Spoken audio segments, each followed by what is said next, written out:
What would you choose? A healthy lifestyle or a slow death or cancer?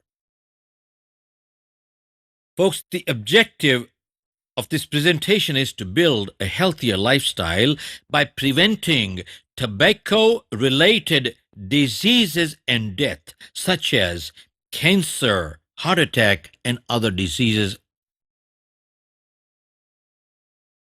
Did you know that people who smoke around their kids, by the time their children are age 5, guess what?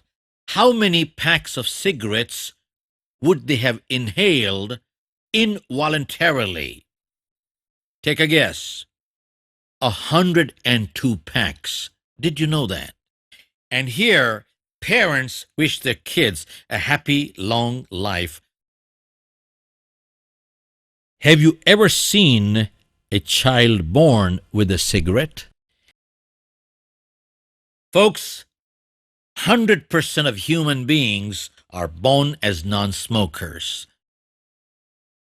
Do you agree with me that a healthy life is a human right of every non-smoker? Look, you want to smoke and you are hell-bent on killing yourself, go kill yourself, but you have no right to kill another person who practices healthy habits. They have a right to healthy living. There are two types of smokers: those who light up, who are active smokers, and those who don't light up and don't want others to light up either, but they got no choice, who smoke involuntarily, called passive smokers. Let me share with you some facts on passive smoking.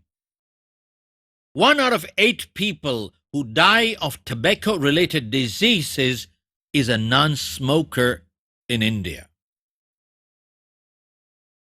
Let me ask you, the slide you just see here, imagine if one of your loved one was there. How would you like to have your brother or sister, father or mother, daughter, a close friend, anyone in that place? Could this ever happen to us? Or do we think it could never happen to me? My biggest question to those who smoke at home or at work or any public place, is that a responsible behavior? And if not, what right do they have to behave irresponsibly? Don't they have social obligations? How can a non-smoker escape the risks of involuntary smoke? Non-smokers have to become assertive. They have to make choices. There is a cost of action and there is a cost of inaction. When you see somebody smoking in a public place, you can either remain silent and suffer by default and be a victim to the derogatory consequences of passive smoking, or be active and assert yourself by going up and requesting them politely. If this doesn't do it, let me share with you some facts from experts in various areas. Every cigarette takes 7 minutes away from a person's life. And according to a professor at Harvard University, cigarettes contain 4,000 chemicals, and many of them are cancer-causing. My question is, when people know something is damaging to their health, they still continue. Why is that? Folks, anything and everything we do in life, we do for 2 reasons: either to gain a pleasure or to avoid a pain. Look at the people who smoke. You tell them it's bad for health, they know it anyway, and what is their answer? Knowing fully well that it is injurious, they continue by saying, it relaxes me, I enjoy it. The pleasure is too great. But one day they have a shooting pain in their body and they go to the doctor, and the doctor checks out and says, "Buddy, you got cancer. If you want to see the daylight tomorrow morning, you better stop right now." And they stop. Why? Because now the pain is much more than the pleasure.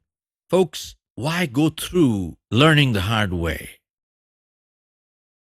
Let me ask you, would you take lighter fluid, candle wax, sewer gas, poison, toilet cleaners, and insecticides as part of your daily diet? Well, if you wouldn't, then why do you light up?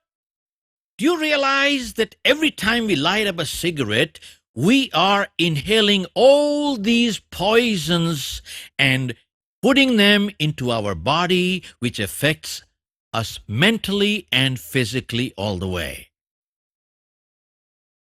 Are you aware that 1 billion cigarettes are smoked every day in India? And about 2 people die per minute every 24 hours, round the clock, including Sunday. Well, let me just mention a few anyway. Bronchial diseases, tuberculosis, heart diseases, impotence, underweight babies, cancer.